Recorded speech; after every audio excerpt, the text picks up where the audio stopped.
Hi, I'm Mike, and today we're working on a 2000 Honda Accord. And the problem that it's having is if you take a look here at the seat, it seems like the mounting bracket is broken.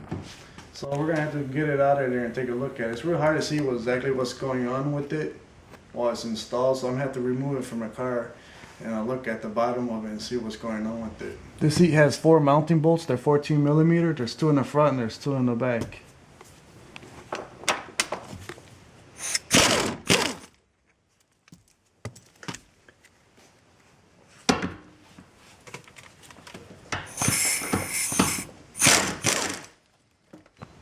To make it easier to get to the back 2 bolts, it's a good idea to move the seat forward as far as possible.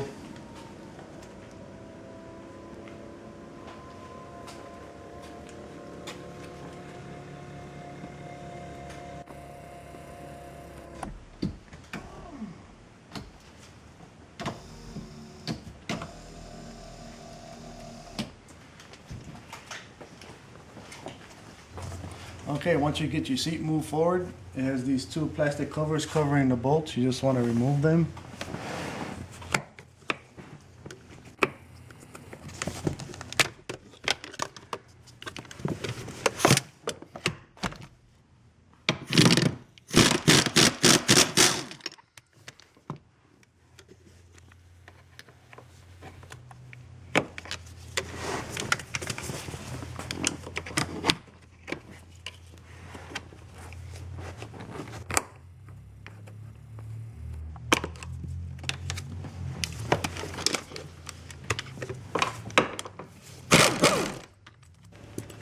The next step is you want to disconnect the battery.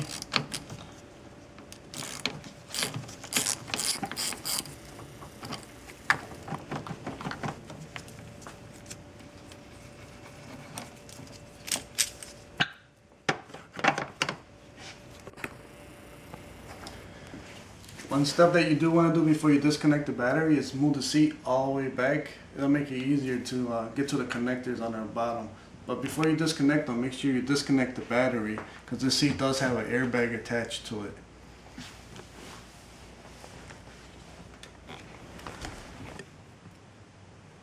Okay, this is a view from under the seat. There's 2 connectors that you need to disconnect. This yellow one here that goes to the airbag system, and that connector that goes to the motor for the power seats. Once you get those 2 disconnected, then you'll be able to remove the seat from the car.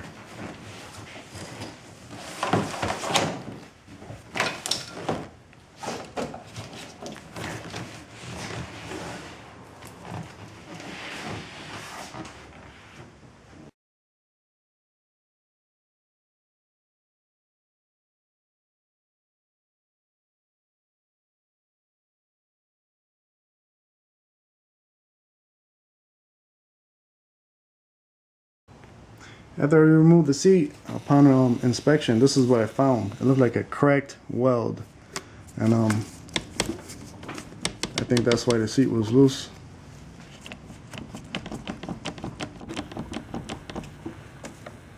So we're gonna try to make a repair in this and get it back into the vehicle, and hopefully it works. Alright, what I'm gonna try to do is I'm gonna try to remove this metal bracket assembly away from the seat. This way I can weld this piece back together. In order to do that, it looks like I gotta disassemble the whole thing pretty much. So I'm gonna go ahead and start doing that. What I did was I marked these motors. It has a few motors here with different connectors. I noticed that all the wires are different colors. So what I did was, since this one is red wires, I put an R here, and this one is a green wire. I put a G here. This one is yellow, so I put a yellow there. This way I know which connector goes where when I'm reassembling, just to make it easier and take the guesswork out of it.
Okay, what I did was I placed this assembly back on the seat so I can line up these parts so when I weld them, they're in the right orientation. Because this bracket here needs to be facing the correct way. So what I did was I got everything lined up. I took measurements and make sure that it's parallel with the other one. And I took a scribe and I scribed this piece, this one, and this. This is a one-piece tube that goes all the way across, and the tube actually broke into two pieces. And this part here that's welded to the tube actually snapped off too. So I have a couple pieces I need to weld back together.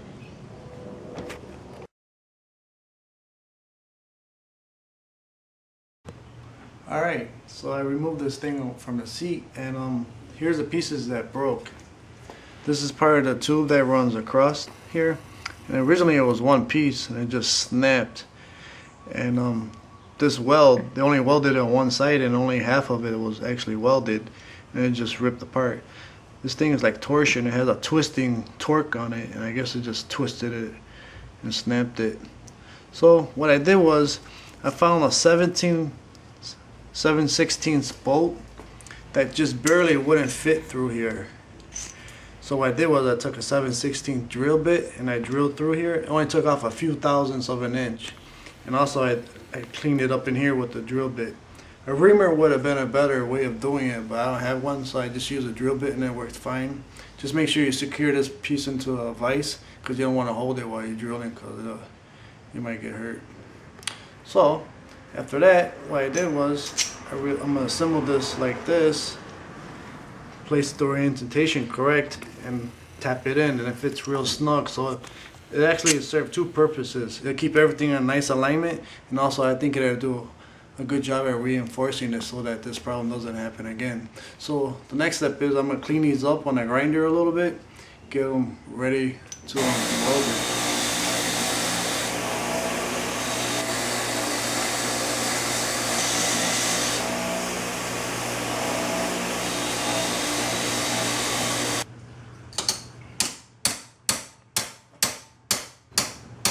Okay, I got these parts cleaned up here and it's ready to put back together into position.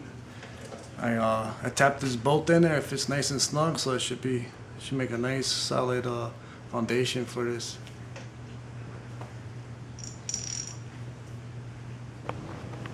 Okay, I got everything into position here, and it's just ready to add some weld to it, and it should be good to go.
that part welded, and I got this assembly back sitting on the seat here, and it looks like a pretty good weld. It's not a pretty weld, but I believe it to be a strong weld.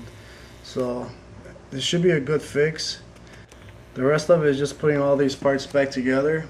A good idea is to take a picture before you disassemble all this stuff. This way you have a reference.